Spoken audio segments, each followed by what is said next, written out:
Hello hi म David खेवा लिम्बूको तर्फबाट सम्पूर्णमा मेरो नमस्कार। आज चाहिँ म यो विकली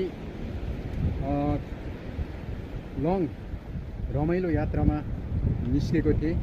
त्यसैको क्रममा चाहिँ आज म यो ठाउँमा आएको छु। यो चाहिँ स्पेसली यहाँको पोर्तो क्रुज नेचुरल ट्रेल रेसको चाहिँ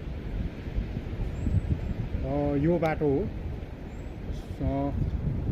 यो चाहिँ मैले यहाँको युरोपको सबैभन्दा पहिला मेरो रेस भएको थियो। त्यो बेला मैले यो बाटोबाट स्टार्ट गरेको थिएँ रेस। त्यसैले पनि यो मलाई याद आयो कि यो अति रमाइलो छ यो बाटो। यो चाहिँ स्पेसली नेचुरल ट्रेल रेसको चाहिँ कुदाउने रुट हो र ट्रेनिङ पनि हुन्छ यो बाटोमा। हवस् त अब यसरी नै तपाईहरुले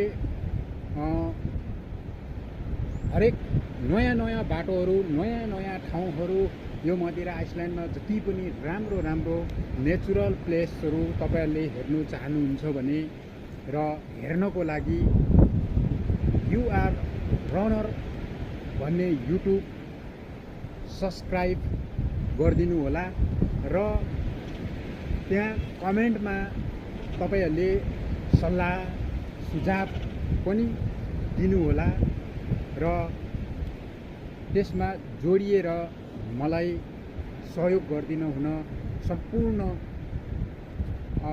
खेलकुद खेलाडी मित्रहरू र खेलकुद प्रेमी मित्रहरूमा मेरो अनुरोध छ।